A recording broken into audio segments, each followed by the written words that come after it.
Siamo alla chiesa Santa Croce dei Conti a Sassoferrato, nella provincia di Ancona, in Italia. Questa chiesa ha una pianta quadrata, come vedremo, e fa parte delle chiese che sono state costruite sul modello della chiesa palatina di Carlo Magno. Mi chiamo Elisabeth de Moreau d'Andois, sono una nobile belga e sono una discendente di Carlo Magno. Questa chiesa si chiama Santa Croce dei Conti. I Conti sono in atto.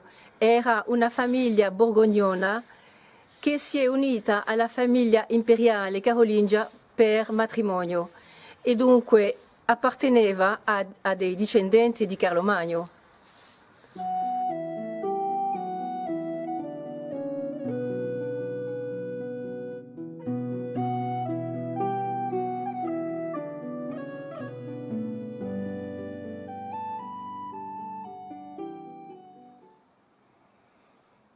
Dunque questa chiesa di Santa Croce è completamente rinchiusa in un monastero e l'unica parte della facciata visibile è questa.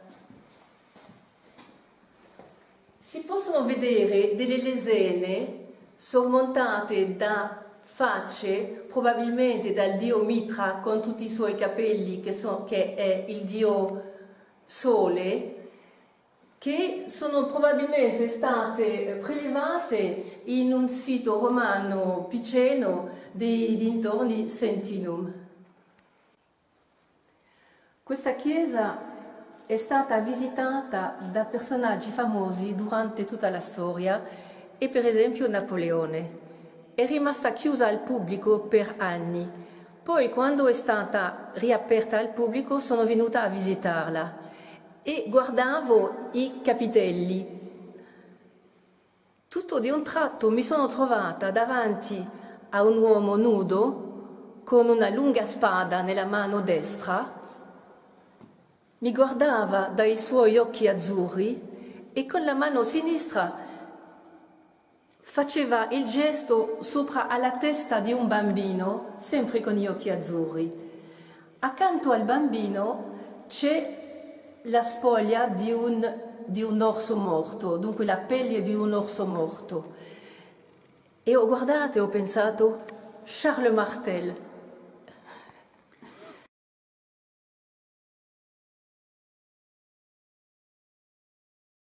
Carlo Martello era il primo Carlo Querel, conosciuto della storia.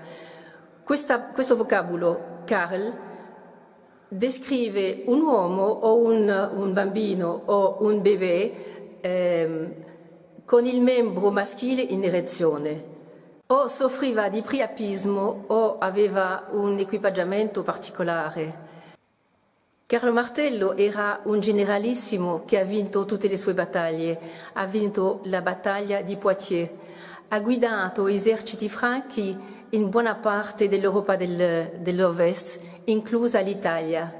Personalmente ritengo che arringava i suoi soldati come ritratto nel capitello e li gasava per la battaglia. Siamo noi che abbiamo il pene più lungo, eccetera.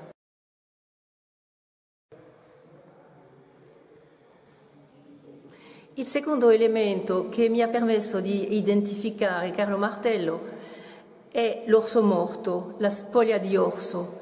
Mentre viveva dalla nonna in Belgio a Andenne, ebbe da affrontare un orso quando aveva 9 anni e lo ammazzò. Pensavamo che fosse una leggenda, invece vedendo questo capitello nella chiesa Santa Croce dei Conti a Sassoferrato ci rendiamo conto che è la storia con una S maiuscola.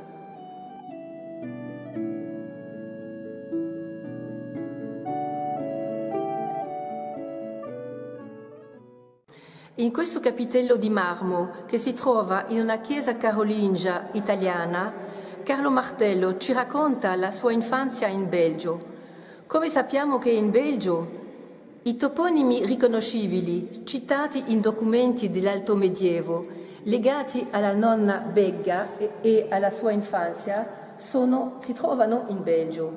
Velocemente citiamo ad esempio Herstal, Landen, Andenne, Visé, Statte, tutte e 5 città lungo la Mosa, poi Nivelles e Chèvremont, in italiano Caprimontis. Suo nonno si chiamava de Metz, nord-est della Francia. Carlo ha sposato Rotrud di Esbé. La Esbé è una regione in Belgio. La cittadina di Andenne, lungo la Mosa, nella provincia di Namur in Belgio, celebra ancora tutt'oggi la festa dell'orso. C'è ampia conferma di ciò su internet e ci sono pure delle foto della fontana e della casa di Begga.